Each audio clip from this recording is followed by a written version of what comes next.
ఈ యొక్క సమయంలో కూడి వచ్చిన మీ అందరికీ కూడా చాలా చాలా వందనాలు. దేవుడు బయలుపరిచినటి యొక్క ఆ రీతిగా మీరందరూ స్పందించారు.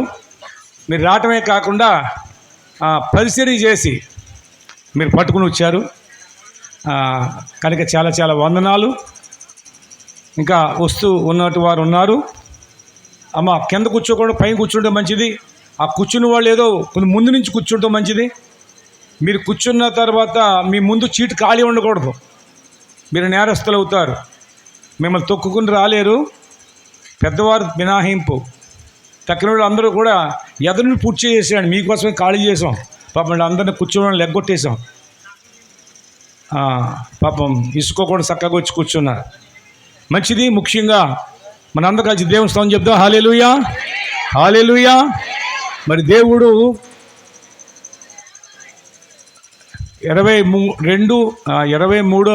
4వ తారీఖు 25వ తారీఖు కేశవారంలో 24 సిద్ధపాటు కొట్టడం 25-26 అంటే సోమవారం మంగళవారం అక్కడ ప్రత్యేకమైన యొక్క కూడికలు జరిగాయి.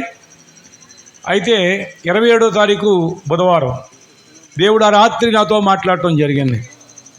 ఈ పిప్ర గ్రామాన్ని నా ముందుకు తెచ్చాడు. ఈ పిప్ర గ్రామం గురించి, ఈ పిప్ర ప్రజల గురించి, వారున్న పరిస్థితులను బట్టి నాకు మాట్లాడటం జరిగింది. తర్వాత ప్రార్థన చేసి ఆ రాత్రి 1 గంటకి దేవుడు లేపాడు. లేచి ప్రార్థన చేసి మళ్ళీ పడుకుంటే దర్శనం చూపించాడు.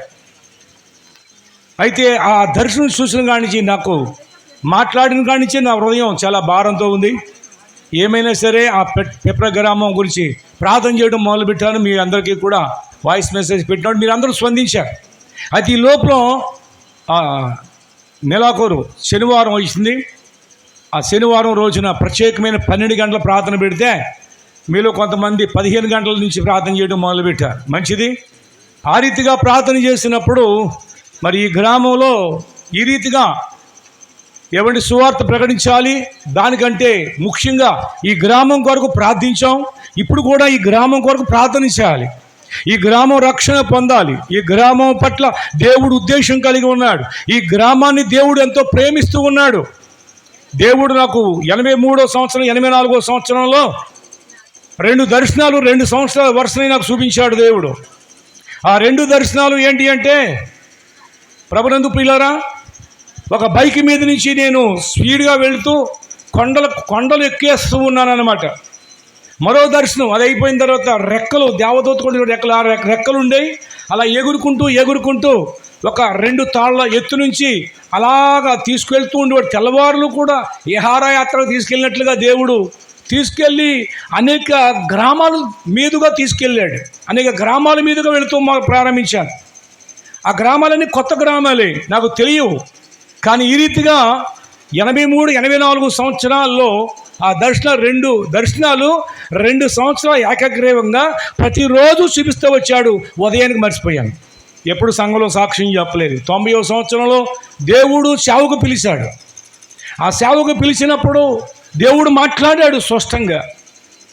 ఆయన ముమ్మారు నాతో మాట్లాడితే ఆ ఉన్న పాటున దేవుడికి నన్ను నేను సమర్పించుకున్నాను. కొంచెం మొదలుగా ఆలస్యం చేశాను, జాప్యం చేశాను. కానీ ప్రభు అనేక రీతిలుగా దర్శించాడు. తర్వాత పరిచర్య ప్రారంభించడం జరిగింది.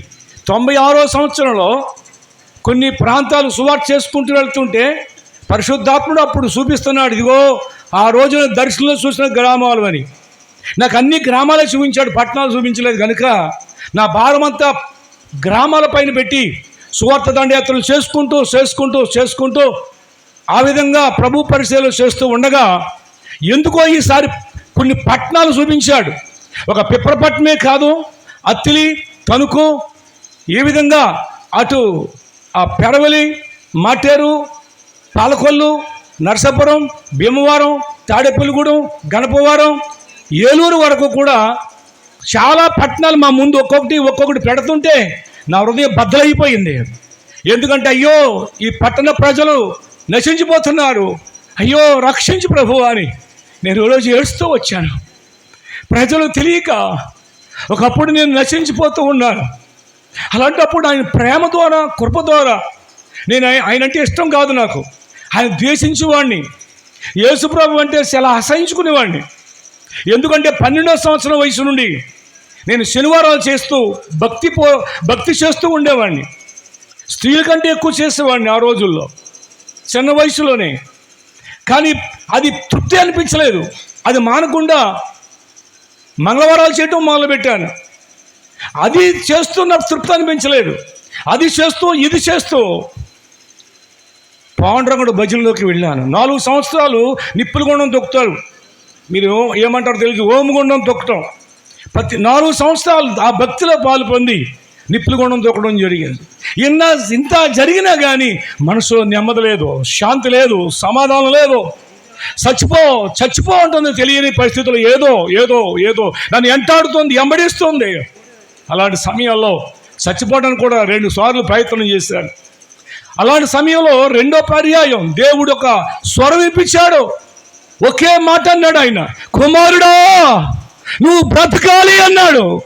నువ్వు బ్రతకాలి అని చెప్పాడు. ఆ మాట వినగానే నేను బ్రతకాలి, నేను ఎందుకు చచ్చిపోవాలని మనసు మారిపోయింది. ఆ రోజునే ఎవరో చెప్పలేదు నాకు, యేసుప్రభు నమ్ముతాను ఈ రోజు నుంచి అని. ఆ రోజున నేను ఒక తీర్మానం చేసుకున్నాను. కానీ అది 82వ సంవత్సరం. 82వ సంవత్సరంలో ప్రభు నాతో మాట్లాడితే ప్రభు నమ్ముకుంటాను అనుకున్నాను. అది 83వ సంవత్సరం 1వ తారీఖున ఒక ఆయన ఇలాగే ఆహ్వానించాడనమాట. మామూలుగా కాదు. జనవరి 1 భోజనానికి రండి రా బాబు అన్నాడు. ఆయన నాకు చిన్నాను వరుస అవుతాడు. ఆయన దేవుడు రక్షించాడు, సేవ చేస్తున్నాడు. మా సుండ్రు వాళ్ళ యొక్క గోత్రం వాళ్ళది. సరే, అప్పటికే 2 నెలలు బట్టి 3 నెలలు బట్టి ఎదుగుతున్నాను. దేవుని సన్నిధికి వెళ్ళాలని సిగ్గు ఎక్కువ. అలాంటి పరిస్థితుల్లో దేవుని మందిరానికి వెళ్ళినప్పుడు దేవుడు నాతో మాట్లాడాడు. దేవుడిని దర్శించాడు. ఎలా మాట్లాడాలో తెలుసా? ఇదిగో సృష్టిని కాదు మనం ఆరాధించవలసింది, సృష్టికర్తను ఆరాధించాలి. నిన్ను సృష్టించాడే, నన్ను సృష్టించాడే, ఈ సృష్టి అంతని కలగజేశాడే, మానవ జాతిని నిర్మించాడే. ఆ నిర్మాణికుడైన ఆయనే సృష్టికర్త, ఆయనే దేవుడు, ఆయనే భగవంతుడు, ఆయనే ఓంకార స్వరూపుడు, ఆయనే సర్వశక్తిమంతుడు, ఆయనే సమస్తమునకు ఆధారభూతుడు, ఆయనే ఆది సంభూతుడు, ఆయనే మానవుల ఆత్మలకు దేవుడై ఉన్నాడు, ఆయనే సృష్టికర్త అయినాడు. భూమి ఆకాశం సృష్టించిన అద్వితీయ సత్య దేవుడైన యొక్క ఆ యెహోవాయే ఆయనే సృష్టికర్త. ఆయన్ని మనం ఆరాధించాలి అనే ఒక మాట అక్కడ చెప్పబడితే అనేక విషయాలు నాలో నుంచి ప్రభు మాట్లాడుతూ మొదలుపెట్టాడు. ప్రభు తెలియదు, దేవుడు మాట్లాడతాడనే సంగతి నాకు తెలియదు. అలాంటి పరిస్థితుల్లో నాకు ఏమిటో అర్థమైంది. ఏమర్థమైందో తెలుసా? మనుషుడు సృష్టించిన ఎన్నో ఉన్నాయి. ఇప్పుడు ఈ మౌత్ లేకపోతే మీకు మాట వినపడదు. ఏమండి, ఒక రకం ఈ పెన్ను ఉందండి, ఇది 5 రూపాయలకు రూపాయకు కూడా వచ్చే పెన్నులు ఉంటాయి కదా ఏమండి. కానీ ఇది చేసే పని ఎవడం చేయలేవు ఇది లేకపోతే. కానీ దీని సృష్టికర్త ఒకడు ఉన్నాడు. కానీ వాడికంటే ఏమండి ఇది గొప్పదా, వాడు గొప్పవాడు అంటే వాడు లేకపోతే ఇది ఉండదు. అలాగనే ఇది లేకపోతే మనకు పని అవ్వదు. కానీ దీనికంటే దీన్ని సృష్టించిన వాడు గొప్పవాడు. అలాగే నేను గొప్పవాడునా, దేవుడు గొప్పవాడా? ఒకసారి ప్రశ్నించుకోండి. నేను గొప్పదాన్నా లేక నేను గొప్పవాడినా? దేవుడు గొప్పవాడా? నన్ను చేసిన దేవుడు గొప్పవాడా? ఆయన చేత సృష్టించబడిన నేను గొప్పవాడినా? ఎవరు గొప్పవారు? మీరు ఆ చెప్పేస్తారులే, మీరు ఆడవాళ్ళు కదా అన్నిటికీ ముందు ఉంటారు. మీరు చెప్పండి, మగవాళ్ళు ఆలోచించే చెప్తారు, మీరు కంగారు పడకుండా చెప్తారు. ఏవండి, నేను గొప్పవాడినా, నన్ను సృష్టించిన దేవుడు గొప్పవాడా? అది ఓకే, వీళ్ళు కూడా అది చెప్పారండి. దేవుని స్తోత్రం. ఇంకొక మాట, నేను గొప్పవాడినా, నేను సృష్టించిన ఒక పెన్ను నేను సృష్టించాను అనుకుందాం. నేను సృష్టించిన ఈ పెన్ను గొప్పదా? అది నువ్వు గొప్పోడువా? నువ్వు సృష్టించినటి ఈ మౌత్ గొప్పదా? అంతే, నువ్వు సృష్టించావు కాబట్టి. అర్థమైందండి? అలాగే మనం సృష్టించిన దానికంటే నువ్వే గొప్పడు. కానీ నిన్ను సృష్టించిన వాడు ఉన్నాడే, ఆయనే సృష్టికర్త, ఆయనే భగవంతుడు, ఆయనే జగద్రక్షకుడు, ఆయనే ఓంకార స్వరూపుడు, ఆయన మాట్లాడు దేవుడై ఉన్నాడు. దేవునికి స్తోత్రం. అప్పటికి 7 సంవత్సరాలుగా నేను ఇలా చేస్తూ ఉన్నాను. కానీ ఆయన మాట్లాడతాడన్న సంగతి నాకు తెలియదు. అవునండి, ఆయన మాట్లాడాడు నాతో. లేదా నేను ఆయన్ని నమ్ముకోవాల్సిన అవసరం నాకు లేదు. ఎందుకంటే నేను ద్వేషకుణ్ణి, నేను చాలా తృణీకరిస్తూ ఉండేవాడిని. అటువంటి దేవుడు నన్ను దర్శించాడు, నాతో మాట్లాడాడు. ఏమని తెలుసా? ఇదిగో నేను నిన్ను ప్రేమిస్తున్నాను, ఇదిగో నీవు నశించిపోవడం నాకు ఇష్టం లేదు అని చెప్పి దేవుడు మాట్లాడి నన్ను రక్షించాడు. తర్వాత ఆయన 7 సంవత్సరాల తర్వాత ఆయన నాతో మాట్లాడింది ఏమిటి తెలుసా? నువ్వు ఎలాగైతే నశించిపోతూ ఉన్నగా నిన్ను నా ప్రేమ ద్వారా, నా కృప ద్వారా నిన్ను రక్షించాను. నీ భక్తిని బట్టి కాదు, నీ తెలివితేటలను బట్టి కాదు, నా ప్రేమ ద్వారా రక్షించాను అన్నాడు. అలాగే అదే రీతికి ఎంతోమంది నశించిపోతున్నారు. వారికి నీ ఒక సాధనం కావాలి. వారిని వెళ్ళి సువార్త ప్రకటించాలి. వారికి వార్త చెప్పు, వారు నశించిపోతున్నారు, వెళ్ళు.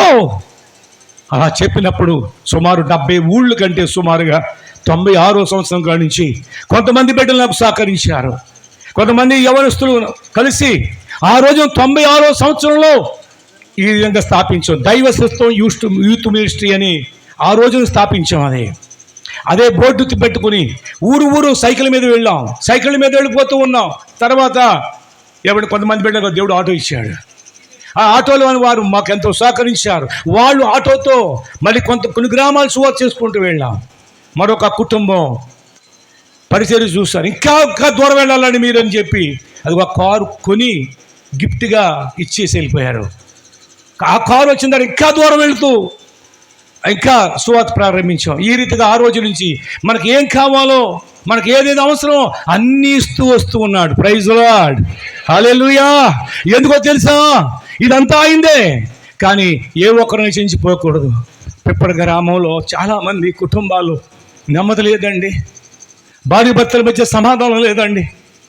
అంతేకాదు ఎన్నో కుటుంబాల్లో సాతానుడు ఎంతగానో వారి కుటుంబాలను కదిలించేస్తూ ఉన్నాడు, పాడు చేస్తూ ఉన్నాడు. యవనస్తులు చాలామంది పాడైపోతూ ఉన్నారు సెల్ల వల్ల, ఎన్నో రకాల చెడు వ్యసనాల వల్ల. మరి వారందరూ నశించిపోవచ్చా? వారందరూ రక్షణ పొందాలి. ఇదిగో ఈ గ్రామ విషయంలో ఇదిగో నీ వికృతి భారం పెడుతున్నాను అన్నాడు దేవుడు. ఆ రోజు నుంచి నాకు సరిగ్గా నిద్ర పట్టలేదు. రాత్రి 1 గంటకు మేలుకు వచ్చేసింది. ప్రభు స్తుతిస్తూ ఉన్నాను, ప్రభువా స్తుతిస్తున్నా. ఇంకా నేను మంచం మీద ఉండలేకపోయాను. ఇంకా 3 అవతులకి ఇంకా బయటకు వచ్చేసి మొక్కల మీద పడి ప్రార్థన చేయడం మొదలుపెట్టారు. ప్రభు స్తుతిస్తూ మొదలుపెట్టారు.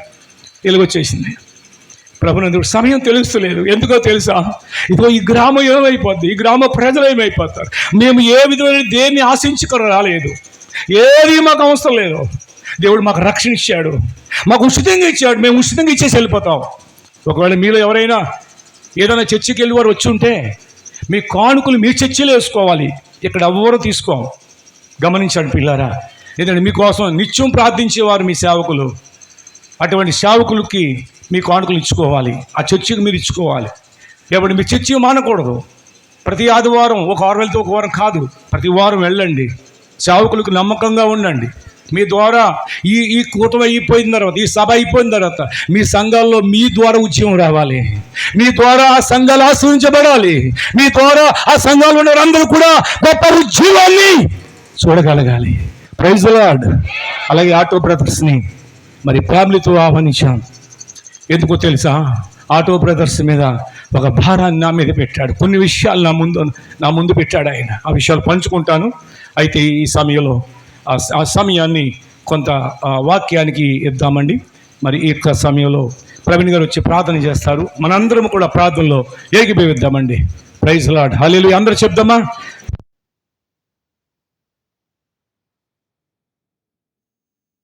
హల్లెలూయా, హల్లెలూయా. ఈ పట్టణానికి, ఈ పట్టణంలో ఉన్నటి యొక్క సాతాను యొక్క శక్తిని పారదలబడినట్లుగా ఈ రాత్రి దేవుడు ఆయన ప్రత్యక్షత మనం పొందినట్లు, ఆయన ఆత్మ కార్యము జరిగించినట్లుగా అందరూ ప్రార్థన చేద్దాం. మహాపరిశుద్ధుడా స్తోత్రం తండ్రి. నాయనా తండ్రి, ఈ సమయంలో నాయనా తండ్రి మీరు మాకు ఈ పిప్పరపట్నాన్ని ప్రేమించి ఈ కూడికను ఏర్పాటు చేయడానికి మీరు ఇచ్చిన ధన్యతను బట్టి వేలాది వందనాలు చెల్లించుకుంటున్నాం తండ్రి. అవును తండ్రి, స్తోత్రం తండ్రి. మీరు ఇక్కడికి వచ్చిన ప్రతి ఒక్కరితో మాట్లాడండి నాయనా తండ్రి. ఎవరైతే అంధకారంలో కూరుకుపోయి ఉన్నారో వారితో మాట్లాడండి. మీ వెలుగును వారికి బయలుపరచండి తండ్రి. స్తోత్రం తండ్రి. నాయనా తండ్రి, మీరు పెట్టిన భారాన్ని బట్టి నాయన దైవజనులు నాయనా తండ్రి ఈ కూడికని ఏర్పాటు చేశారు నాయన. దాన్ని బట్టి వేల వందనాలు తండ్రి. స్తోత్రం నాయన తండ్రి దీనికి సహకరిస్తున్న ప్రతి ఒక్కరిని దీవించండి, వచ్చిన ప్రతి ఒక్కరిని దీవించండి నాయన. వింటున్న ప్రతి ఒక్కరిలో నాయన తండ్రి ఒక మార్పును దయచేసి నాయన తండ్రి, ఒక గొప్ప నాయన తండ్రి వారిలో ఉన్న నాయన తండ్రి శాతాన్ శక్తులను పారద్రోలి నాయన తండ్రి మీ యొక్క రాకడలో వారందరూ ఎత్తబడే విధంగా సహాయాన్ని అనుగ్రహించమని ఈ చిన్న ప్రార్థన మీ పాసం చేసుకోమని యేసు పరిశుద్ధ నామమున అడిగి వేడుకుంటున్నాం తండ్రి, ఆమేన్. హల్లెలూయా.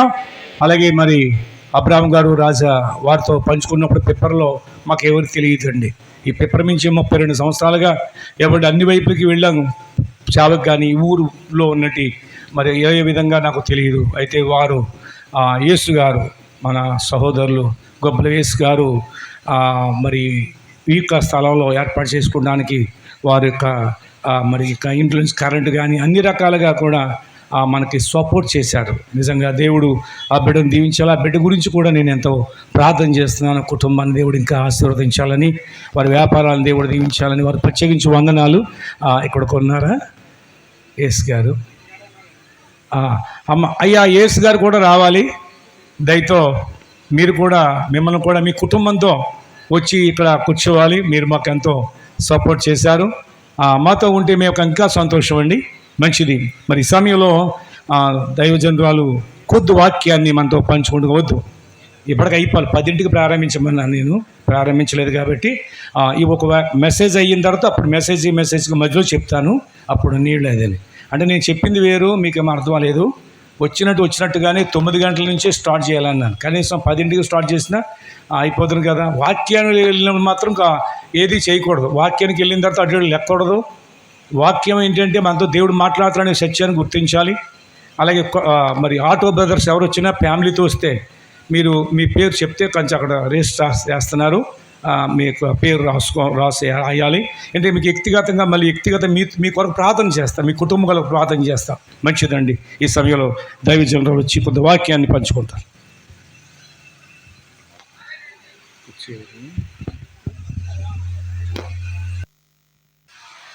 దేవునికి స్తోత్రాలు. అలాగే ఇక్కడ కూడి వచ్చిన మీ అందరికీ కూడా మరి హృదయపూర్వక వందనాలండి.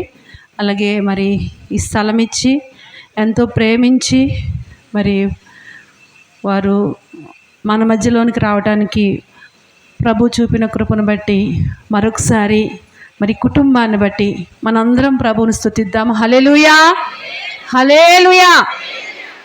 ఆ కుటుంబాన్ని ఇంకా దేవుడు వాడుకున్నట్లుగా మరి ఆ కుటుంబం కొరకు మనం ప్రార్థన చేయవలసిన వారమై ఉన్నాం. దేవుని వాక్యాన్ని మనం ధ్యానించుకుందాం. దానికంటే ముందు ఒక్క నిమిషం అందరూ కళ్ళు మూసుకుని నాతో మాట్లాడు, నీవే నాతో మాట్లాడయ్యాను. ఒక్క నిమిషం ప్రభువుని అడుగుదాం. నాతో మాట్లాడుమయ్యా, నీవే నాతో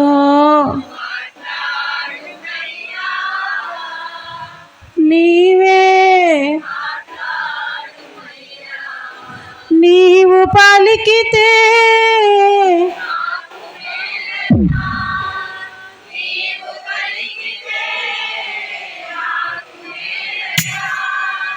నీ దర్శనమే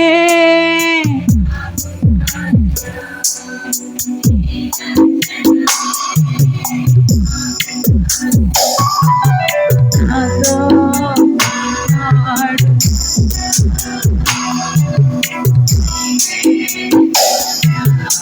అయ్యా నాతో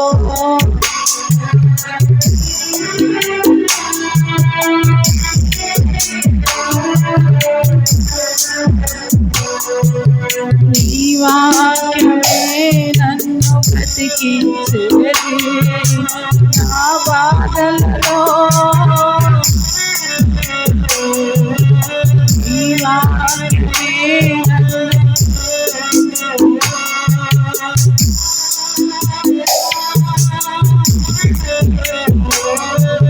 నీవు పలికితే. మాట్లాడండి అయ్యా, మా అందరితో మాట్లాడు, నాతో మాట్లాడు, ఇక్కడ కూడొచ్చిన ప్రతి ఒక్కరితో మాట్లాడండి అయ్యా. దర్శనమే దర్శనమే నాతో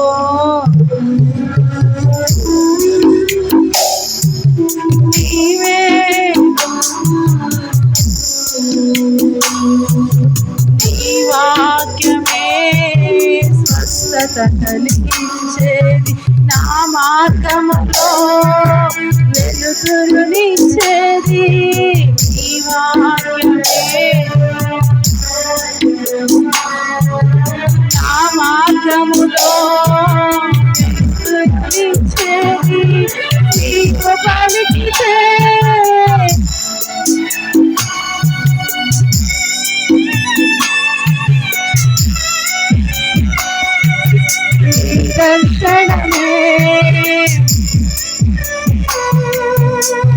దర్శనమే నాకు చాలయ్యా, నాడు ప్రభువా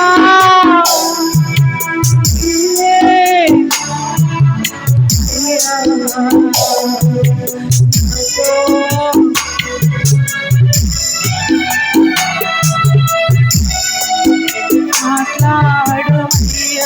ప్రార్థన చేద్దాం, అందరూ ప్రార్థన చేద్దాం. దేవా, నీ మాట చేత నన్ను దర్శించండి, నాతో మాట్లాడండి అయ్యా.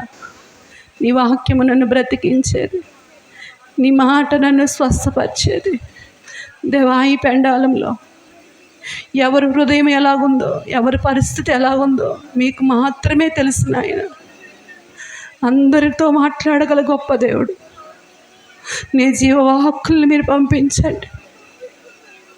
ఇదిగో ఆయన వాక్కును పంపి వారిని బాగు చేసెను, వారు పడిన గుంటలో నుంచి లేవనెత్తనని వాక్యం సెలవిస్తుంది నాయన. నువ్వు బాగు చేయండి నాయన. ప్రతి హృదయాన్ని మీరు బాగు చేయండి, ప్రతి హృదయాన్ని తాకండి నాయన. ప్రతి ఒక్కరిని దర్శించండి.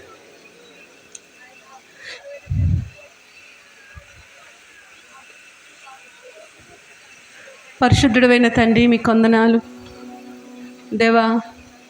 ఈ దినం నువ్వు ఏర్పాటు చేసుకున్నావు. మేమైతే తలంచలేదు ఇలాగా, కానీ నీవు నీ అనాది ప్రణాళికలో తలంచి ఉన్నావు కాబట్టి కొన్ని రోజులుగా ఎంతో భారం పెట్టి, మొట్టమొదటిగా నీ దాసుల్లో భారం పెట్టావు. తర్వాత నాయన ఇదిగో మేమందరము కూడా, సంఘమైన వారందరూ కూడా ఆ భారములో పాలు పంపులు పంచుకోవటానికి నీ కృపనిచ్చావు తండ్రి. నీకు స్తోత్రములు దేవా. దేవా, ఇదిగో ఈ పట్టణాన్ని, ఈ ప్రాంతాన్ని నువ్వు ప్రేమిస్తున్నావు, ఈ ప్రజలను నువ్వు ప్రేమిస్తున్నావు తండ్రి.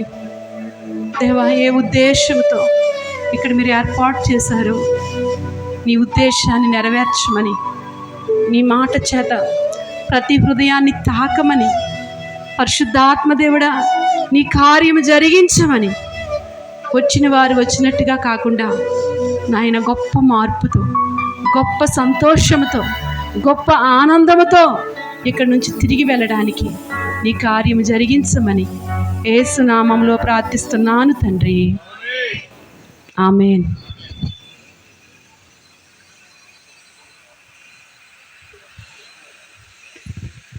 దేవునికి స్తోత్రాలు. మరొకసారి మరి కూడి వచ్చిన మీ అందరికీ కూడా హృదయపూర్వక వందనాలండి. ఈ దినం మరి దేవుడు ఏర్పాటు చేసిన దినం. బైబిల్ చెప్తుంది కదా, ఇది యెహోవా ఏర్పాటు చేసిన దినము, దీని యందు ఉత్సహించి సంతోషించండి అన్నట్లుగా మరి మనందరము కూడా దేవుని ఏర్పాటు చేసిన దినములో మనం పాలు పంపులు పొందుకోవటానికి దేవుడు మనందరినీ ఇక్కడికి తెచ్చుకున్నాడు. ఆయన తెచ్చుకుంటేనే మనం ఇక్కడికి వచ్చాం, మనంతటి మనము రాలేదు, ఆయనే మనల్ని తీసుకొచ్చాడు. నిజమే, ఇందాక దైవజనులు చెప్పినట్లుగా కొన్ని రోజులు బట్టి చాలా భారంతో మరి ఈ యొక్క ప్రాంతం కొరకు ప్రార్థన చేస్తూ దేవుని సన్నిధిలో కనిపెడుచు వచ్చారు. అయితే ఆ భారాన్ని నాతో కూడా పంచుకున్నప్పుడు ఆయన అన్నారు, మరి ఆ రోజున పెప్పర ప్రాంతంలో సెకండ్ శనివారం కొద్ది వాక్యాన్ని మరి నువ్వు అందించాలి అక్కడ అని నాతో చెప్పినప్పుడు నేను కూడా ప్రభు సన్నిధిలో ప్రార్థన చేశాను.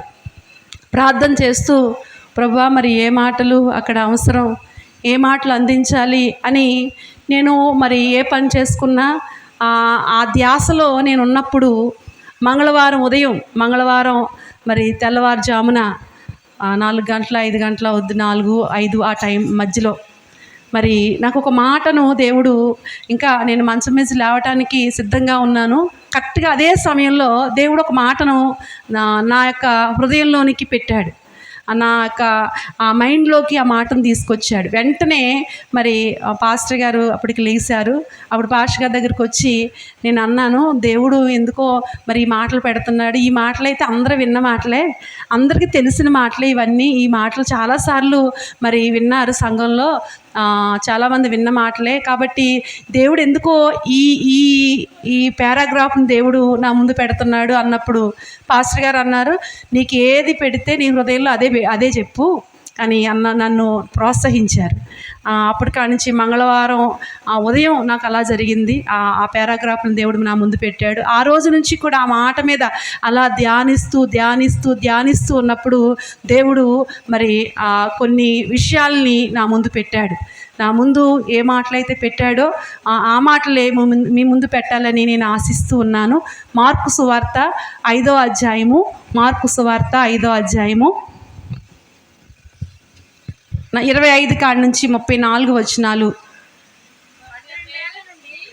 12 ఏండ్ల నుండి మౌత్ తీసుకుని చదవండి. 5వ అధ్యాయము 25వ వచనం దగ్గర నుంచి 25వ వచనం దగ్గర నుంచి 34వ వచనం వరకు కూడా ఒక వచనం ఒకళ్ళు చదువుదామండి. 25వ అధ్యాయము 25వ వచనం, మార్కు సువార్త. 12 ఏండ్ల రక్తస్రావ రోగము కలిగిన ఒక స్త్రీ ఉండెను. ఆమె అనేక వ్యాధుల చేత వైద్యుల చేత ఎన్నో తిప్పలు పడి, ఇంకొక వచనం తర్వాత,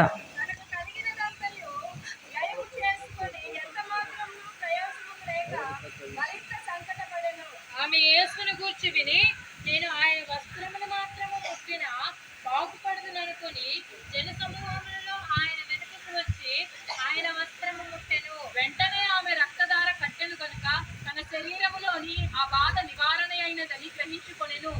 వెంటనే యేసు తనలో నుండి ప్రభావము బయలువెళ్ళనని తనలో తాను గ్రహించి జన సమూహము వైపు తిరిగి నా వస్త్రమును ముట్టినదెవరని అడగగా, ఆయన శిష్యుడు జనసమూహము నీ మీద పడుతున్నావే, నన్ను ముట్టిన ఎవరని అడుగుతున్నావా అనేది.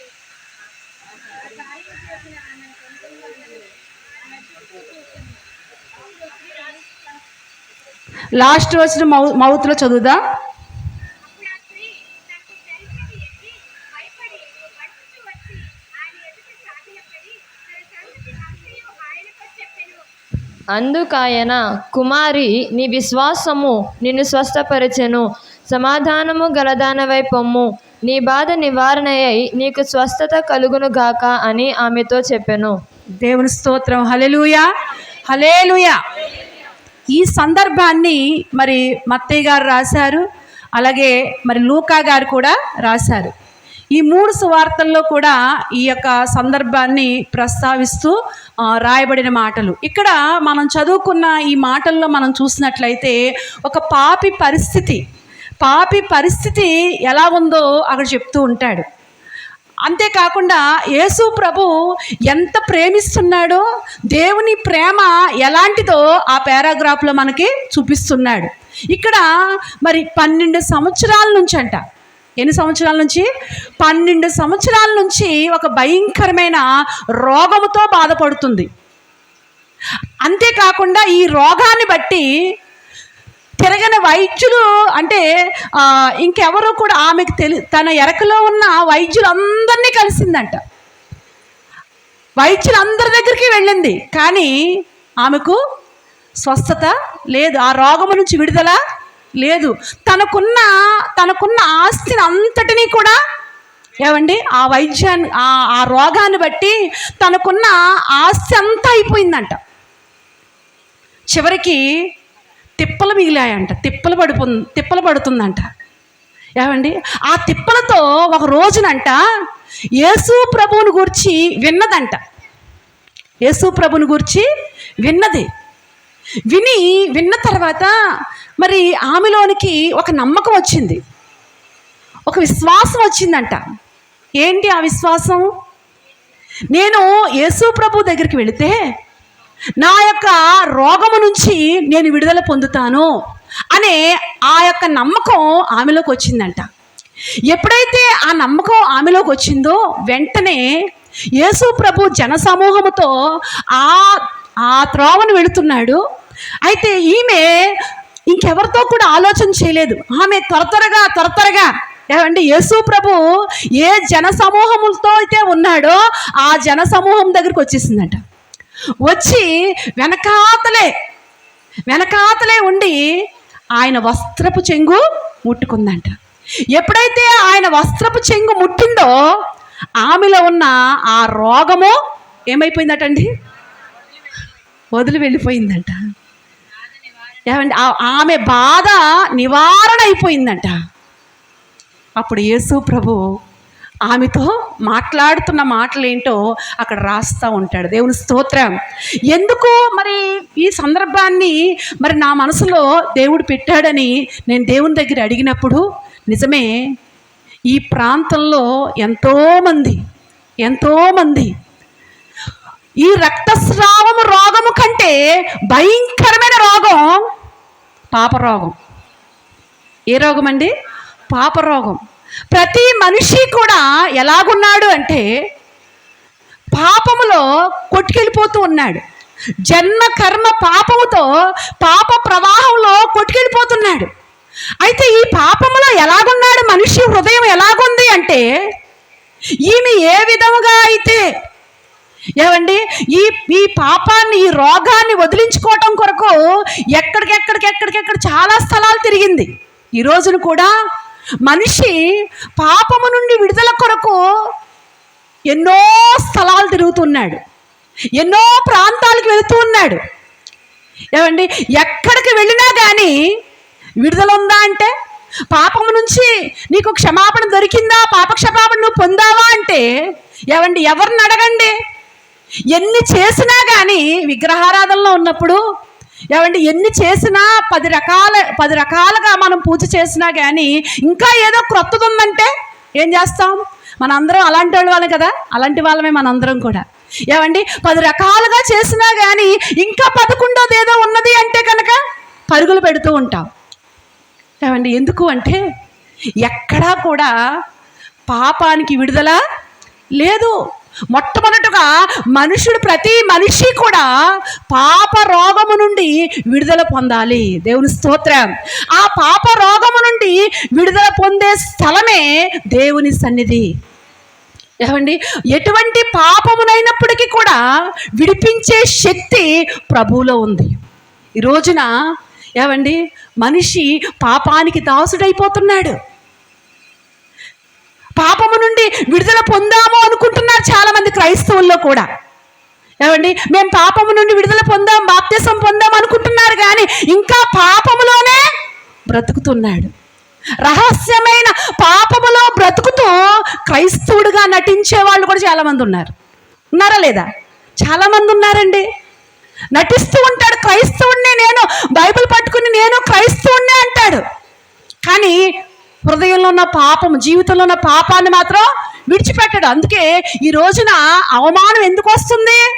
దేవునికి అవమానము ఎవరి ద్వారా వస్తుందంటే నిన్ను బట్టే. అన్యజనుల మధ్యలో దేవుని నామానికి అవమానం వస్తుందంటున్నాడు. ఎవరిని బట్టి అంటే ఇంకా పాపము మానలేని కన్నులు, పాపం విడిచిపెట్టలేని జీవితం. ఈ రోజైనా నువ్వు పాపాన్ని విడిచిపెట్టాలని, పాపక్షమాపణ నువ్వు పొందాలని దేవుడు ఈరోజు నీకు అవకాశం ఇచ్చాడు. దేవుని స్తోత్రం. కాబట్టి నీవు ఎప్పుడైతే హృదయపూర్వకంగా ప్రభు దగ్గర ఒప్పుకుంటావో, పశ్చాత్తాపడతావో, ఏమండి నువ్వు పశ్చాత్తాపడి దేవుని శక్తిని అడిగినప్పుడు నీవు విడుదల పొందలేని ఏ పాపమైనప్పటికీ కూడా దేవుడు తన శక్తినిచ్చి విడుదల పొందడానికి దేవుడు సహాయం చేస్తాడు. దేవుని స్తోత్రం. ఏమండి ఈమె ఎన్నో తిప్పలు పడిందంట ఆ రోగాన్ని వదిలించుకోవడానికి. నిజమే, నీ పాప రోగాన్ని ఈ లోకంలో ఎవ్వరూ వదిలించలేరు. వదిలించగలిగిన వాడు ప్రభువైన యేసు క్రీస్తు మాత్రమే. ఎందుకంటే ఆయన పరిశుద్ధుడు. ఆయన ఎవరండి?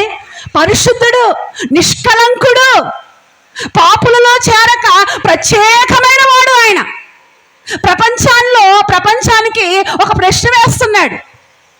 ఇదిగో నాలో పాపముందని మీలో ఎవరైనా స్థాపించగలరా అని అడుగుతుంటే ప్రపంచమంతా కూడా ఆయన ఎదుట ఏమైపోయింది? మౌనం అయిపోయింది. మళ్ళీ ఒక్కో ప్రశ్న వేశాడు. ఏమన్నాడు? మీలో పాపం లేనివాడు ఎవరైనా ఉన్నారంటే దానికి కూడా సమాధానం లేదు. నిజమే, ఆయన పరిశుద్ధుడు, ఆయన ప్రత్యేకమైన వాడు, ఆయన ఉన్నతుడు, నిత్యము కూడా పరిశుద్ధుడు పరిశుద్ధుడు పరిశుద్ధుడు అని కొనియాడబడుచున్న గొప్ప దేవుడు ఆయన. ఆ గొప్ప దేవుడు ఈ లోకానికి తను తగ్గించుకుని మనుష్య కుమారుడిగా మన మధ్యకు వచ్చాడు. దేవుని స్తోత్రం. ఎందుకు అంటే మనిషిలో ఉన్న ప్రతి పాపమును కూడా విడిపించటానికి, మనిషి హృదయాన్ని మార్చడానికి. ఏమండి, మతాన్ని మార్చడానికి రాలేదు. చాలామంది ఈ రోజున మతం మార్చేస్తున్నారు అన్నట్టుగా ఎన్నో పోరాటాలు చేస్తూ ఉన్నారు. కానీ యేసు ప్రభు ఎక్కడా కూడా మతము గురించి ప్రస్తావించలేదు. ఆయన మొట్టమొదటిగా ఆయన బోధలో మొదటి ప్రసంగం ఏంటి చెప్పండి? ఏమండి, పరలోక రాజ్యము సమీపించింది, మారు మనసు పొందండి. దేవుని స్తోత్రం. ఏమండి, నీ పాపపు మనస్సును మార్చడానికి ప్రభువైన యేసుక్రీస్తు ఈ లోకానికి వచ్చాడు. కాబట్టి చూడండి, ఈమె పరిస్థితి ఏమండి పాపముతో ఆ రోగముతో చాలా దైనందికమైన పరిస్థితిలోకి వెళ్ళిపోయింది. అయ్యో, నా స్థితి నుంచి ఎవరు విడిపించేవారు లేరే, నాకు సహాయం చేసేవారు లేరా అన్నట్టుగా కుమిలిపోయే పరిస్థితిలో ఉంది. అలాంటి పరిస్థితిలో ఆమె యేసుని గూర్చి విన్నదంట. దేవుని స్తోత్రం. ఎవరిని గూర్చి విన్నదంట? యేసుని గూర్చి విన్నదంట. యేసు మాటను విన్నదంట. యేసు చేసే కార్యాలను గురించి విన్నదంట. యేసు ప్రభు ఎంత గొప్పవాడో విన్నదంట. నిజమే, దేవుని మాటలు వింటే నీ బ్రతుకు మార్చబడుతుంది. ఏమండి, దేవుని మాట బ్రతుకుని మార్చేది. భక్తుడు అంటాడు, దేవా నీ ఒక్క మాట చాలు, నీ ఒక్క మాట చాలయ్యా. ఈ రోజున ఇంతమంది ఇక్కడ కూర్చున్నాము అంటే దేవుని మాట మమ్మల్ని మార్చిందండి. ఆయన మాట మమ్మల్ని బ్రతికించింది. మేము ఒకప్పుడు శాపములో పాపములో కొట్టుకెళ్ళిపోతున్న వారమే, కానీ ఆయన మాట మమ్మల్ని తాకింది. అదే మాట ఈ ఉదయకాల సమయంలో ప్రతి ఒక్కొక్కరిని తాకడానికి, ప్రతి ఒక్కొక్కరిని హృదయంలో కూడా ఆ మాట ఏమండి బలముగా పనిచేయటానికి పరిశుద్ధాత్మ దేవుడు మన మధ్య ఉన్నాడు. దేవుని స్తోత్రం. హల్లెలూయా. కాబట్టి దేవుని మాటను నమ్ము. ఆమె ఆ యేసుని గూర్చి విన్నదంట. ఆయన ఎట్టివాడో విన్నదంట. నిజమే, యేసుని గూర్చి తెలుసుకో. ఆయన ఎట్టివాడో తెలుసుకో. నువ్వు ఎంతగా తెలుసుకోవడానికి ఇష్టపడతావో అంతగా నీకు అర్థమవుతాడు ఆయన. దేవుని స్తోత్రం. ఏమండి, తెలుసుకోవాలని ఆశపడితే ఆయన నీకు అర్థమైనట్లుగా చేస్తాడు. నువ్వు తెలుసుకోవడానికి ఒక మతముగా ఆయన ఏదో ఒక మతమని ముద్ర వేస్తే నువ్వు ఎప్పటికీ తెలుసుకోలేవు. కానీ ఎప్పుడైతే ఆయన ప్రేమ, ఆయన గురించి నేను తెలుసుకోవాలి, నేను వినాలి అని ఎప్పుడైతే ఆయనకి నీ హృదయం ఇస్తావో అప్పుడంట ఆయన ఎక్కడికి వస్తాడంట? నీ హృదయంలోనికి వస్తాడంట. దేవుని స్తోత్రం. ఎప్పుడైతే నీ హృదయంలోనికి యేసు ప్రభు వచ్చాడో నీ జీవితం ఏమైపోద్ది? అంతవరకు చేదుగా ఉన్న నీ జీవితం మధురమైపోద్ది. దేవుని స్తోత్రం. ఏమండి, నీ జీవితం మధురమైపోతుంది. అలా నీ జీవితాన్ని, ఈమె జీవితం చేదైన పరిస్థితిలో ఉంది. ఏమండి, డబ్బులు అయిపోయినాయి, రోగము మిగిలిపోయింది, ఉన్నదంతా అయిపోయింది. రోగముతో ఏమండి సతమతమవుతున్న పరిస్థితి, జీవితం చేదైపోయింది. కానీ చేదైపోయిన జీవితాన్ని దేవుడు ఎలా మార్చాడట? మధురముగా మార్చేశాడట. దేవుని స్తోత్రం. ఒకవేళ చేదైన జీవితంతో ఇక్కడ కూర్చున్నావేమో, దేవుడు మధురముగా మార్చే దేవుడు. ఎప్పుడైతే ఈమె యేసుని గురించి విన్నదో విశ్వాసం వచ్చింది ఆమెలోకి. దేవుని స్తోత్రం. ఏమొచ్చిందండి? విశ్వాసం, నమ్మకం. నిజమే, దేవుని మాటను నువ్వు నమ్మితే, ఏమండి, ఆయనను నమ్మితే, బైబిల్ గ్రంథంలో ఆయన నమ్మితే ఎన్ని కార్యాలు చేశాడు. ఆయన మాటను నమ్మితే, ఏమండి, ఆయన మాటను నమ్మితే నీళ్ళంట ఏమైపోయినాయి? ద్రాక్షరసం అయిపోయినాయి. దేవుని స్తోత్రం. నీళ్ళే చూడడానికి, కానీ అక్కడ ఆయన మాట నమ్మారు. ఆయన మాట ప్రకారంగా చేశారు, అక్కడ విశ్వసించారు. నీళ్లను మధురముగా ద్రాక్షరసంగా చేసేసాడండి దేవుడు. దేవుని స్తోత్రం. నిజమే, పేతురు దేవుని మాట నమ్మాడు. ఎలాంటప్పుడు నమ్మాడు? నిరాశలో ఉన్నాడట, రాత్రంతా ప్రయాసపడ్డాడంట, కానీ ఒక్క చేప కూడా పడలేదంట. ఎంతో నిరాశతో ఉన్నాడు. ఏమండి, చాలా కృంగిపోయి ఉన్నాడు. అలాంటి కృంగిన పరిస్థితిలో, నిరాశ పరిస్థితిలో యేసుప్రభు వచ్చి అంటాడు, ఇప్పుడు వలవై. ఏమంటే అసలు ఆ టైంలో వల వేసినా కానీ ఏమి దొరకవు అక్కడ. ఎందుకంటే చేపలు ఎప్పుడు దొరుకుతాయో జాలాలకు బాగా తెలుసు. ఏమండి, కానీ యేసుప్రభు చెప్పినప్పుడు ఆ టైము మామూలుగా చేపలు దొరికే ఆ టైం కాదు అది. కానీ అక్కడ ఏమంటాడు తెలుసా? పేతురు ఏమంటాడు తెలుసా? ఇదిగో రాత్రంతా ప్రయాసపడ్డాం, ఆయనను నీ మాట చొప్పున. దేవుని స్తోత్రం. ఏమండి, యేసు మాట చొప్పునంట అక్కడ వల వేయగానే, ఏమండి, ఎన్ని చేపలు? 2, 3, 4? ఏమండి, 2, 3, 4 కాదు. దేవుడు సహాయం చేస్తే, దేవుని సహాయం నువ్వు పొందుకోవటానికి నువ్వు విశ్వసిస్తే దేవుడు చేసే సహాయం ఎలా ఉంటుందో తెలుసా? ఆశ్చర్యం అండి. దేవుడు చేసే సహాయం అద్భుతం. అబ్రహాము హాగర్ని తన కుమారుణ్ణి వెళ్ళగొట్టు అని సారా చెప్పినప్పుడు దేవుడు కూడా అందుకు ఓకే అన్నాడు. ఓకే అనగానే ఇప్పుడు హాగర్ని తన కుమారుణ్ణి పంపేసినప్పుడు ఏమిచ్చాడంటే అబ్రహాము? ఏమండి, కొంచెం ఆహారము, నీళ్ళ తిత్తునిచ్చి సాగనంపేశాడు. ఏమండి, ఇప్పుడు ఆమె కొంచెం దూరం వెళ్ళిన తర్వాత నీళ్లు తాగుతూ, బిడ్డకు పట్టిస్తూ తాగుతున్నప్పుడు ఏమైపోయినాయి? అయిపోయాయి. ఏమండి, నిజమే, మనుషుల సహాయం అయిపోద్ది.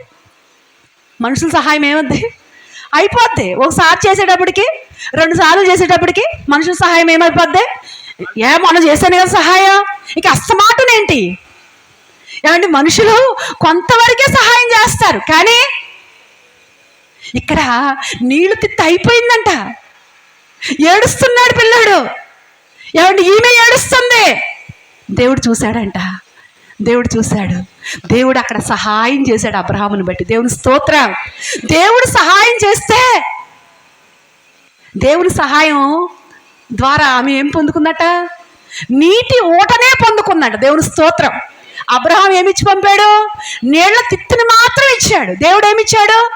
నీళ్ల ఊటని ఇచ్చాడు. ఏమండి, నీళ్ల ఊటలో ఎన్ని తిత్తులు నింపుకోవచ్చు? 1 కాదు, 2 కాదు, ఎన్ని తిత్తులైనా. నిజమే, దేవుని సహాయం అద్భుతం. దేవుని సహాయం ఆశ్చర్యం అండి. ఆయన మన సహాయకుడు. నువ్వు విశ్వసిస్తే, నువ్వు దేవుని మీద ఆధారపడితే ఆయన నీకు సహాయం చేస్తాడు. ఆశ్చర్యకరంగా సహాయం చేస్తాడు. ఏమండి, ఏలియాకి కరువు దినాలవి. ఆ కరువు దినాల్లో ఏలియాతో అన్నాడట, ఏలియా నువ్వు సారేపతి వెళ్ళవయ్యా. ఎక్కడికే? సారేపతి వెళ్ళి అక్కడ ఉండు అంటే, సరే అనుకుని వెళ్ళాడు. ఎక్కడుండాలి ప్రభు అంటే ఏమన్నాడు? ఒక రాజు ఉన్నాడు, ఒక ధనికుడు ఉన్నాడు, వాళ్ళ ఇంట్లో ఉండు అన్నాడా? ఎక్కడన్నాడు? ఒక పేద వెధవరాలు ఉంటుంది, అక్కడికి వెళ్ళుండు. ఆ పేద వెధవరాలు ఇంట్లో ఏముందంట? కొంచెం పిండి, కొంచెం నూనె ఉందంట, కొంచెమే ఉందంట. కానీ దేవుని సహాయం మా ఇంట్లో ఉంది. దేవుని స్తోత్రం. దేవుని సహాయం ఉంది కాబట్టి ఏమండి, కరువులో అందరిలోనూ డబ్బాలు ఖాళీ అయిపోయినట్టు, కానీ ఈ ఇంట్లో మాత్రం ఎన్నిసార్లు వేసుకు తిన్నా ఆ బుడ్డిలో నూనె తరగలేదంట, ఆ తొట్టిలో పిండి తరగలేదంట. దేవుని సహాయం అలాగుంటుందండి. దేవుడు సహాయం చేస్తే ఆయన సహాయం అద్భుతం, ఆయన సహాయం ఆశ్చర్యం. సహాయం చేసే దేవుడు ఆయన. ఎవరికి సహాయం చేస్తాడు? ఏమండి, ఆయన యందు ఎవరైతే విశ్వాసం ఉంచుతారో ప్రతి ఒక్కరికి సహాయం చేస్తాడండి. మనుషులుగా మనం ఎవరు సహాయం చేస్తాం? వాడి కులం ఏంటి, వాడి మతం ఏంటి? చూడండి, ఒక రాజకీయ నాయకుడి దగ్గరికి వెళితే వాళ్ళు సహాయం చేయాలంటే ఏం చూస్తారు? ముందు క్యాస్ట్ ఏంటి అంటే వాడి క్యాస్ట్ వాడికి అన్నట్టుగా చాలాసార్లు ఆ క్యాస్ట్ ఫీలింగ్ చూపిస్తూ ఉంటారు మనుషులుగా. ఇది సహజం చాలా చాలా చోట్ల. కానీ దేవునికి ఏమండి క్యాస్ట్ ఫీలింగ్ లేదు. ఏమండి, రంగు, మతం, వర్గం, జాతి ఏ భేదము లేదంట. దేవుని స్తోత్రం. ఆయన యొద్దకు వచ్చిన వారందరికీ కూడా దేవుడు ఏం చేస్తాడట? సహాయం చేసే దేవుడు. నువ్వు పనికిరావు నాకు అనే దేవుడు కాదు. మనుషులు అంటారు, ఏమండి, మనుషులు ఒకవేళ నువ్వు పనికిరావు అనొచ్చు, నీ స్థితిని బట్టి, నీ పరిస్థితిని బట్టి నువ్వెందుకు పనికిరావు అనొచ్చు. కానీ ఎవరిని కూడా దేవుడు ఏమండి నువ్వు పనికిరావు, నువ్వు నాకు వద్దు అనుకోడు ఆయన. 100 మంది ఉంటే 99 మంది ఉన్నారులే అనుకోడు ఆయన. 99 మంది గొర్రెలు ఉన్నానంట, ఒక గొర్రె తప్పిపోతే దాన్ని ఏం చేస్తున్నాడంట? వెతుకుతున్నాడంట. అది కూడా నాకు కావాలి. కాబట్టి ఇక్కడ వచ్చిన మనందరము కూడా దేవునికి కావాలి. దేవుడు మనందరికీ కూడా సహాయం చేయవాడై ఉన్నాడు. ఆయన సహాయం చేయాలంటే మనం ఆయన యందు ఏం చేయాలి? విశ్వాసం ఉంచువారిగా ఉండాలి. విశ్వాసం ఉంచాలి. ఆయన మాట పైన నమ్మకం ఉంచాలి. ఆయన నమ్మినవాడు, మనుషుల్ని నమ్మినవాడు చెడిపోవచ్చు, కానీ దేవుని నమ్మినవాడు అన్నడు కూడా చెడిపోడంట. దేవుని స్తోత్రం. చాలాసార్లు మరి మనుషులను నమ్మి, లేకపోతే మనుషులు మాయ మాటలు నమ్మి చెడిపోయిన వాళ్ళని చాలామంది మనం చూస్తూ ఉంటాం. కానీ ఆయన నమ్మితే, ఆయన మాటను నమ్మితే, భక్తుడు అంటాడు, నీతిమంతులు విడిచిపెట్టబడుట కానీ వారి సంతానము భిక్షమెత్తుకొనుట కానీ నేను ఎన్నడూ చూడలేదు. దేవుని స్తోత్రం. హల్లెలూయా. కాబట్టి ఆయన మీద నమ్మకం ఉంచు, ఆయన మీద విశ్వాసం ఉంచు. ఆమె ఆయన మీద విశ్వాసం వచ్చింది ఈమెలోకి. ఏమండి, ఎప్పుడైతే విశ్వాసముతో వచ్చిందో, విశ్వాసముతో వచ్చంట ఏం చేసిందట? వస్త్రపు చెంగు ముట్టిందట. దేవుని స్తోత్రం. ఏమండి, ఆ వస్త్రపు చెంగు ముట్టగానే ఆమెలో ఉన్న ఆ రోగం ఏమైపోయిందట? మటుమాయమైపోయిందట. దేవుని స్తోత్రం. ఎందుకో తెలుసా, నేను అనుకుంటాను అది ధ్యానించినప్పుడు పరిశుద్ధాత్మ దేవుడు నాకేం బయలుపరిచాడో తెలుసా? ఏమండి, యేసు ప్రభువులో నుంచి అంట ప్రభావం ఆమెలోకి వచ్చిందట. దేవుని స్తోత్రం. ఏమండి, ఆయన ప్రభావం, దేవుని ప్రభావం ఎంత గొప్పదో పాత నిబంధనలో ఆ మాట కూడా పరిశుద్ధాత్ముడు నాకు జ్ఞాపకం చేశాడు. ఏలీ దినాల్లోనంటండి ప్రభావం ఉండేదంట. ఎప్పుడైతే ఏలీ కుటుంబం తప్పిపోయిందో, పాత నిబంధనలో దైవజనుడిగా ఉన్న ఏలీ కుటుంబం ఎప్పుడైతే తప్పిపోయిందో, ఏమండి ప్రభావం అంట ఇశ్రాయేలీల్లో నుంచి వెళ్ళిపోయింది. ఎప్పుడైతే ప్రభావం వెళ్ళిపోయిందో ఆ రోజు నుంచి వాళ్ళకి ఏంటి? ఓటమి, అపజయం. అంటే ప్రభావం ఉన్నప్పుడు ఏమండి జయం, ప్రభావం ఉన్నప్పుడు ఏమండి ఒక ఉన్నతమైన కార్యం. నిజమే, దేవుని ప్రభావము ఎక్కడైతే ఉంటుందో అక్కడ అద్భుతాలు జరుగుతాయి. దేవుని స్తోత్రం. మనందరి మధ్యలో ఇప్పుడు దేవుని ప్రభావం ప్రవహిస్తూ ఉంది. హల్లెలూయా. ఏమండి, దేవుని ప్రభావం ఉందండి. ఆ ప్రభావం ఎన్ని గొప్ప కార్యాలు చేసిందో, ఆ ప్రభావం ద్వారా ఎన్నో యుద్ధాల్లో గొప్ప విజయాలు పొందారు. నిజమే, ఆ ప్రభావమే ఈ రోజున నిన్ను నన్ను ఇక్కడ తీసుకొచ్చింది. దేవుని స్తోత్రం. హల్లెలూయా. ఏమండి, ఆ ప్రభావమే ఈరోజు మన జీవితంలో గొప్ప కార్యం చేయబోతుంది. నమ్మిన వారు హల్లెలూయా చెప్తాం. హల్లెలూయా, హల్లెలూయా. ఏమండి ఆ ప్రభావం, ఆయనలో ఉన్న ఆ ప్రభావం అంట ఆమెలోనికి రాగానే తెలుసా ఆయనకి ఈమె ఆ ఫలానా రోగంలో ఉందని తెలుసా దేవునికి తెలుసు. దేవుని స్తోత్రం. ఆయన చూచుచున్నా దేవుడు. ఏ దేవుడు? చూచుచున్న దేవుడండి. ఆయన కనుదృష్టిలో కనబడని సృష్టం ఏదియో లేదు. ఆయన చూస్తున్నాడు, నిన్ను చూస్తున్నాడు. ఆయన నువ్వెవరవో తెలుసు, నీ పేరేంటో తెలుసు, నీ స్థితి ఏంటో తెలుసు, నీ పరిస్థితి ఏంటో తెలుసు, నీ జాతకం అంతా కూడా చెప్పగలిగిన సమర్థుడు ఆయన. దేవుని స్తోత్రం. అందుకే అన్యురాలైన ఐగుప్తిరాలైన హాగరు ఒక పేరు పెట్టింది. ఏం పేరు పెట్టింది? చూచుచున్నా దేవుడు నీవయ్యా. ఎందుకు అంటే ఏమండి ఆమెకి ఎవరు చెప్పారు చూస్తున్న దేవుడు అని పేరు పెట్టమని? ఏమండి ఆమె ఆ పరిస్థితి అనుభవించింది కాబట్టి పెట్టింది. దేవుని స్తోత్రం. నిజమే. ఇక్కడికి వచ్చిన నీ పరిస్థితి అంతా దేవుడు చూస్తున్నాడమ్మా. ఇశ్రాయేలు ప్రజలంట కఠిన బానిసత్వంలో మగ్గిపోతున్నారు. వారి పరిస్థితి ఎలా ఉందంటే మమ్మల్ని ఎవరు విడిపించేవారు లేరు, ఇంకా మా బ్రతుకులు ఇక్కడే, మా తరాలు తరాలు తరాలు తరాలు ఇక్కడే అన్నట్టుగా అయిపోయింది వాళ్ళ పరిస్థితి. ఏడుస్తున్నారంట, కన్నీళ్లు కారుస్తున్నారంట. దేవా, మా పితరుల దేవా, ఏంటి మా పరిస్థితి అన్నట్టుగా ఏడుస్తుంటుంటే దేవుడు అంటున్నాడు, మోషే దగ్గరికి వచ్చి దేవుడు అంటున్నాడు, నా ప్రజల బాధను నేను నిశ్చయముగా చూశాను. ఇదిగో వాళ్ళ యొక్క శ్రమను నేను చూశాను, వాడి కన్నీళ్లను నేను చూశాను. దేవుని స్తోత్రం. ఏమండి ఇక్కడ కూర్చున్న నీ కన్నీటిని ఆయన చూస్తున్నాడు. నువ్వు దేన్ని బట్టి ఏడుస్తున్నావు? భర్తను బట్టి ఏడుస్తున్నావా? అయ్యో నా భర్త ఇంకా మారడం లేదే, నా భర్త ఇంకా మూర్ఖత్వాన్ని విడిచిపెట్టట్లేదే, అయ్యో నా భర్త రక్షణ కావాలే అని ఏడుస్తున్నావా? అయ్యో నా భార్య సరైన పరిస్థితుల్లో లేదే అని ఒకవేళ నీ భార్యను బట్టి ఏడుస్తున్నావా? ఒకవేళ అయ్యో నా బిడ్డలు నా మాట వినడం లేదే, అయ్యో నా బిడ్డలు నా చెయ్యి దాటిపోయారే అని ఏడుస్తున్నావా? ఏమండి నీ బిడ్డలను బట్టి ఏడుస్తున్నావా?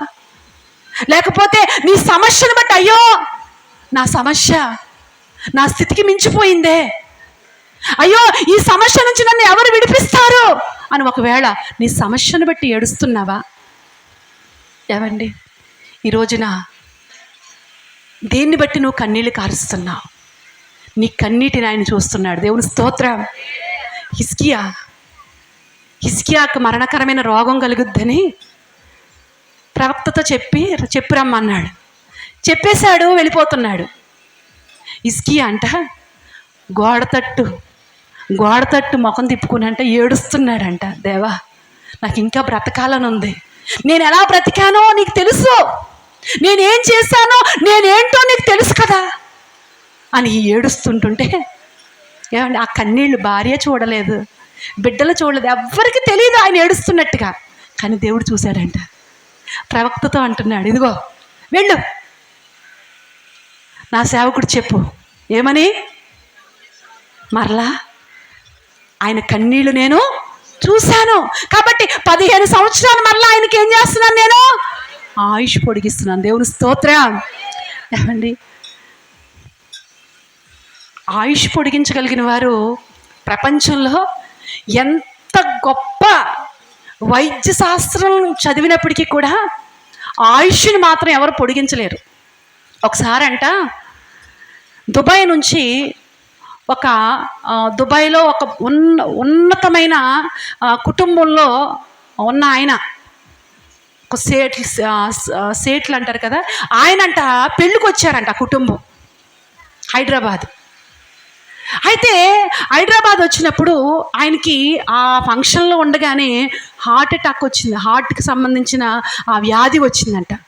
వెంటనే ఆ పేరు పొందిన హైదరాబాద్లో పేరు ప్రఖ్యాతి పొందిన ఒక హాస్పిటల్ తీసుకెళ్ళిపోయి ఆయన్ని మరి జాయిన్ చేసి వారు అంటున్నారంట, మేము ఎన్ని లక్షల కోట్లైనా ఇస్తాం ఈయన ముందు బ్రతికించండి అంటున్నారంట.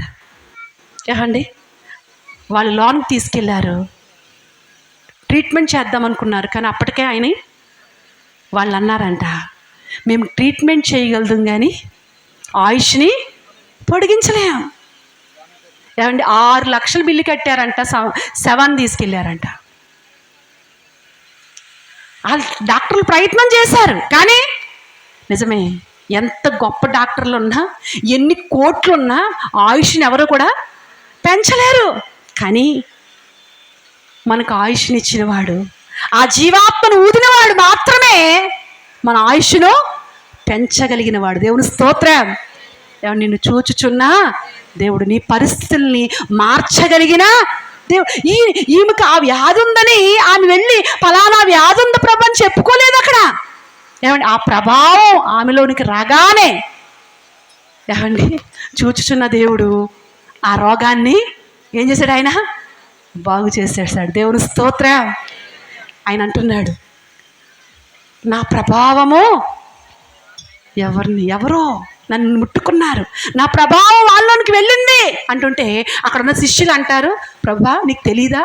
వాళ్ళ కోపం వచ్చేస్తుంది. ఎందుకో మరి ఒకవేళ భోజనానికి లేట్ అయిందో, ఏమంటే యేసు ప్రభుతో ఉంటే టైం తెలిసేది కాదంట ఆ రోజుల్లో. అందుకని చాలాసార్లు యేసు ప్రభుని సడుక్కునేవారు ఎవరు? శిష్యులు. ఈ రోజున కూడా ఏమండి సమయం ఎక్కువైతే ఎవరి మీద సడుక్కుంటారు? అసలు ఆ పాస్టర్ గారికి సమయం తెలుస్తుందా? మాకు షుగర్లు, బీపీలు, ముచ్చెమటలు పట్టేస్తాయి. అయినా కానీ ఆ రోజున శిష్యులు సనుక్కున్నట్టుగానే సనుగుడు బ్యాచ్ ఉంటుంది కదా. కానీ అక్కడ మరి యేసు ప్రభుతో పాటు ఉన్న వాళ్ళకి ఎందుకు ఆ కోపం వచ్చిందో తెలియదు. కానీ వాళ్ళు చాలా, ఆయన చెప్తున్నాడు ఇదిగో నాలోంచి ప్రభావం వెళ్ళింది అంటుంటే అక్కడ ఉన్న వాళ్ళు అంటారు, ఏంటి ప్రభు నీలోంచి ప్రభావం వెళ్ళటం ఏంటి? నీ చుట్టూ జనం ఉన్నారు, జన సమూహంలో ఎవరో ఒకరు చెయ్యి తగలదా? ఏమండి ఇప్పుడు మనం 1000 మందిగా సమూహాలుగా 500 మందిగా వెళ్తున్నాం అనుకోండి, ఒకరు చెయ్యి ఒకరు తగులుతుందా లేదా? అలా అన్నట్టుగా వీళ్ళు ఏమండి ఎవరు చెయ్యో తలిగి ఉంటుంది నీకు అన్నప్పుడు పేతురు గారు అంటారు, ఇంకో సువార్తలో ఉండి ఇక్కడ కాదు కానీ పేతురు గారు అంటారు, ప్రభువా జన సమూహాలు కదా ఉన్నారు కదయ్యా, మరి ఆ మీద పడిపోయి ఎవరిదో మీకు తగిలి ఉంటుందయ్యా అన్నప్పుడు, లేదు ఎవరో నన్ను ముట్టుకున్నారు అని ఆయన అలా చూడగానే ఆమంట వణుకుపోతూ ఏమండి వణుకుపోతూ వచ్చిందంట ఆయన ముందుకి వచ్చి, ప్రభువా నేనేనయ్యా నీ వస్త్రపు చెంగును ముట్టాను అన్నప్పుడు ఆయన అంటాడు, కుమారి నువ్వు ధైర్యంగా ఉండు. దేవుని స్తోత్రం.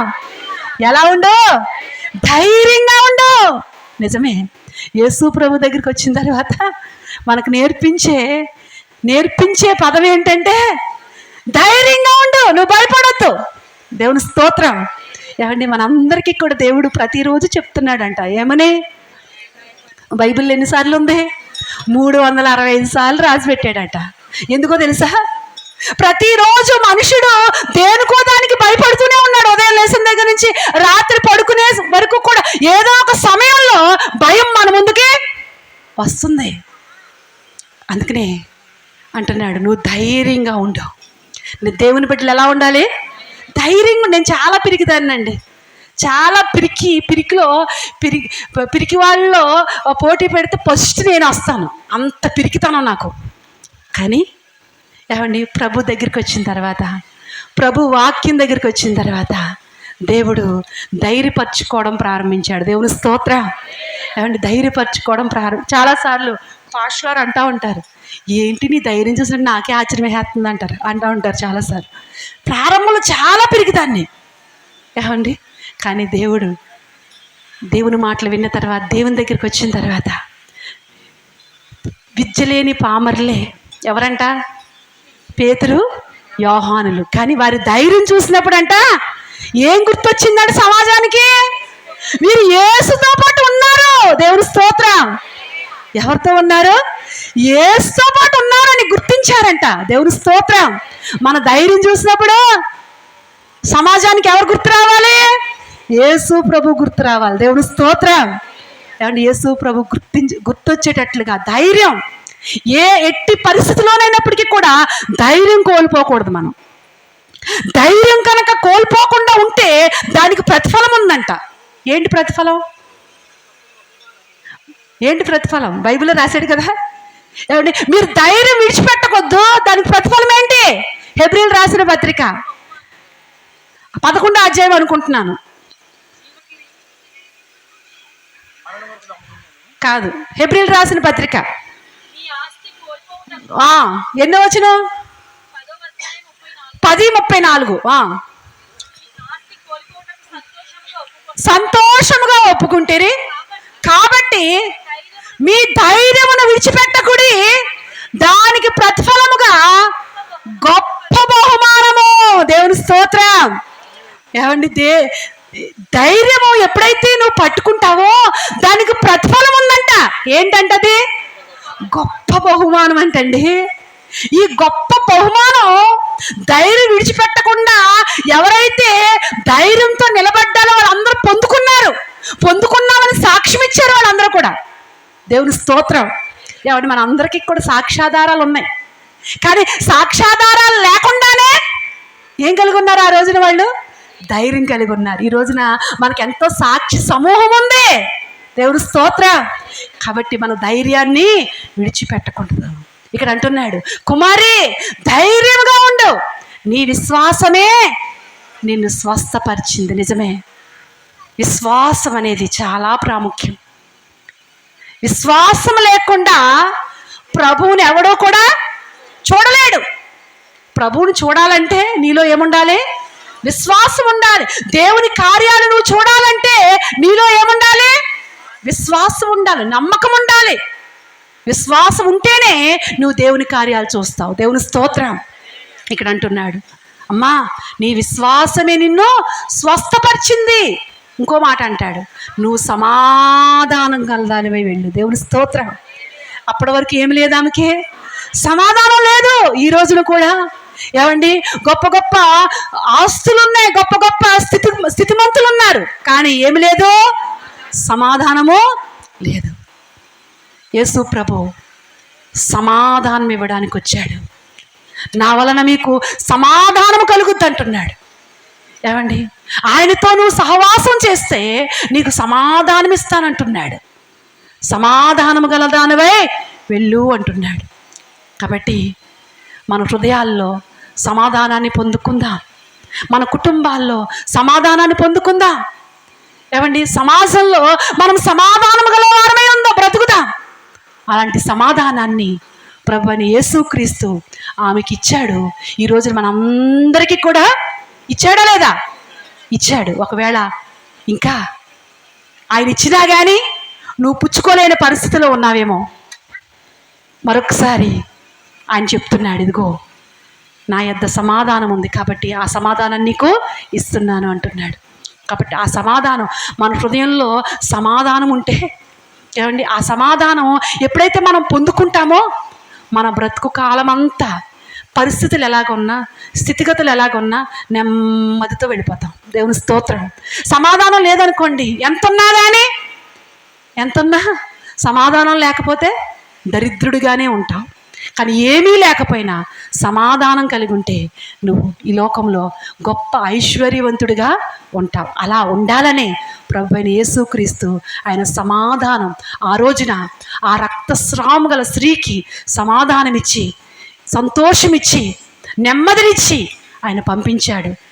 ఇక్కడ నుండి నిన్ను దేవుడు అలాంటి సమాధానంతో, నెమ్మదితో, సంతోషంతో పంపించాలనే దేవుడి రోజున ఈ మాటలు మన ముందు పెట్టాడు.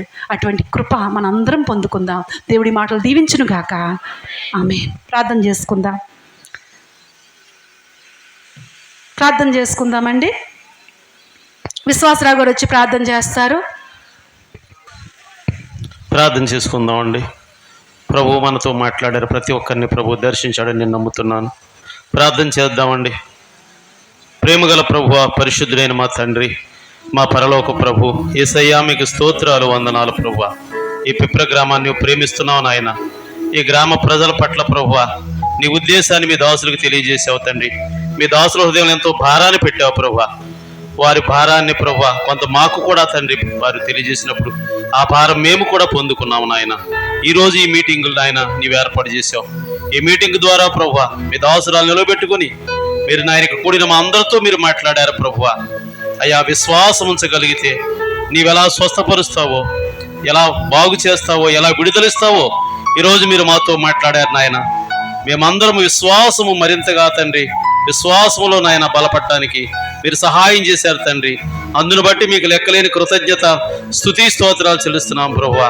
నీవు చూస్తున్న దేవుడు తండ్రి, నీవు మా బాధలను చూస్తున్నావని, మా పరిస్థితులు ఎరుగున్నావని నాయన మాతో మాట్లాడారు తండ్రి. అవునయ్యా, మమ్మల్ని పుట్టించిన వాడు నీవే ఈ లోకంలో ప్రభువా. నాయన ఇంతవరకు మీరు మాకు తోడుగున్నారైతే నాయన మీ అందు మేము విశ్వాసం ఉంచగలిగితే నాయన ప్రతి విధమైన బలహీనత నుంచి ఎలా విడుదల పొందుతామో, ప్రతి సమస్య ఎలా విడుదల పొందుతామో మీరు మాతో మాట్లాడుతూ వచ్చావు ప్రభువా. నాయన రక్తస్రావ వ్యాధి గల స్త్రీ మీ అందు విశ్వాసం ఉంచింది. మీ వస్త్రపు సింగ ముట్టగానే మీలో ఉన్న ప్రభావం ప్రభు ఆమెలోకి వెళ్ళి ఆమెను బాగు చేసింది తండ్రి. ఈ దినమందు నాయన నాయన మీటింగ్లో ప్రభు ఉన్న వారిలో ఎవరైతే విశ్వాసంతో నీ సన్నిధికి వచ్చారో, ఎవరైతే నీ వైపు చూస్తున్నారో వారి బలహీనతల నుంచి విడిపిస్తావు ప్రభా, వారి సమస్య నుంచి విడిపిస్తావు తండ్రి. వారికి ప్రభా నెమ్మదినిస్తానని ఈరోజు నీవు మాట్లాడావు తండ్రి. ఈ మీటింగ్లో ఉన్న ప్రతి ఒక్కరిని నీవు దర్శించావని నేను నమ్ముతున్నాను ప్రభువా. ఎవరైనా బలహీనత వచ్చుంటే స్వస్థపరిచి పంపించండి, సమస్య వచ్చుంటే సమస్య విడిపించి పంపించండి. ప్రతి ఒక్కరికి సమాధానాన్ని ఇవ్వండి, నెమ్మదినివ్వండి. ప్రతి కుటుంబానికి మీ సహాయం అనుగ్రహించండి. ప్రతి ఒక్కరూ ప్రభా నీ యందు విశ్వాసం ఉంచి నాయన ఆమె ఆ యొక్క వ్యాధి నుంచి విడుదల పొందింది నాయన. కొంతమందికి మాకు ఆరోగ్యాలు ఉండవచ్చు, కానీ పాపం అనే రోగం మాకందరికీ ఉందని మీరు మాతో మాట్లాడారు నాయన.